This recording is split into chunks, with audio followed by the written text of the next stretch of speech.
Dans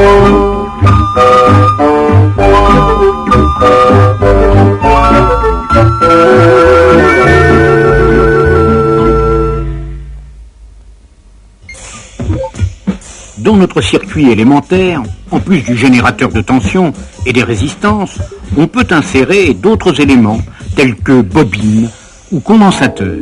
Pas de facéties, s'il vous plaît, ceci est un cours de haute électricité. Alors, qu'est-ce au juste un condensateur?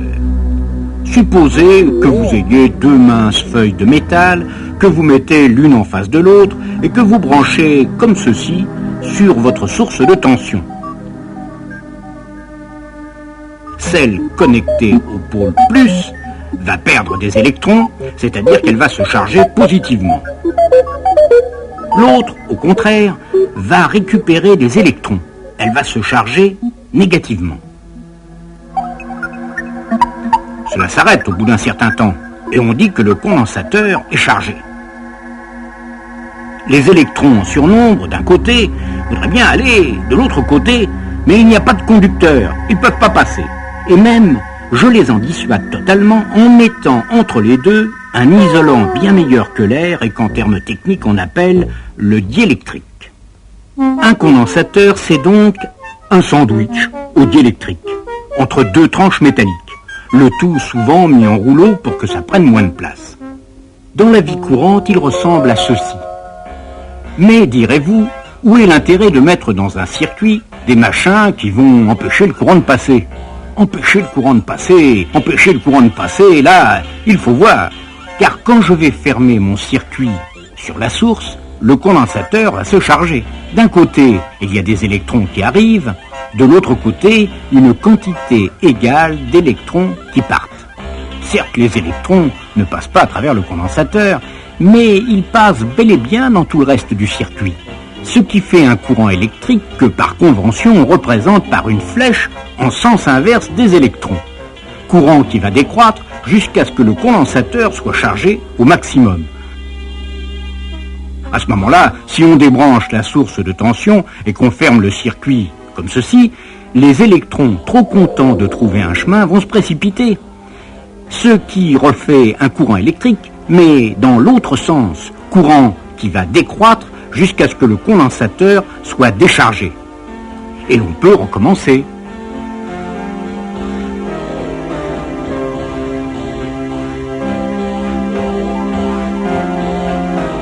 Mais combien de temps met-il notre condensateur pour se charger et se décharger? Avec une montre, c'est pas très facile à voir. Mais nos flèches intensité ont été spécialement dressées pour dessiner des courbes. Ainsi, au moment de la charge, elle dessinera ceci. Au moment de la décharge, le courant va dans l'autre sens, elle dessinera cela.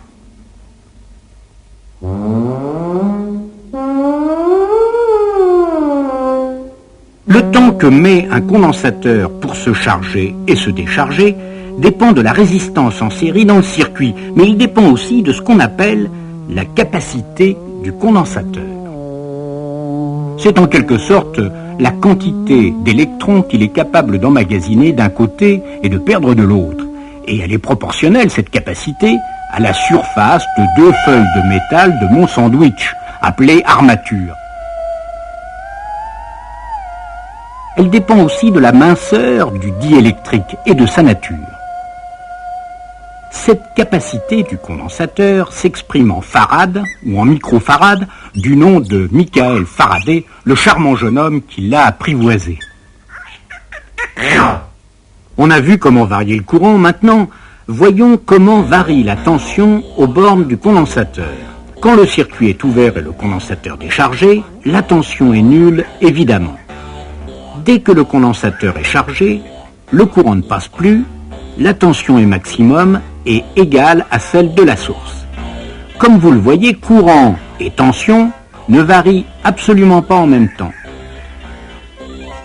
Le maximum de courant intervient toujours avant le maximum de tension. Aux bornes d'un condensateur, le courant maximal est en avance sur la tension maximale, mais on en reparlera. Ainsi, on peut dire que le condensateur, comme sa copine la bobine, un peu de sérieux quand même, je vous prie, que le condensateur, dis-je, est un monsieur qui s'intéresse aux variations. Soit que la tension de la source varie brusquement, comme dans nos expériences, soit surtout qu'on ait affaire à une source alternative, ce qui est le cas très souvent dans la vie courante.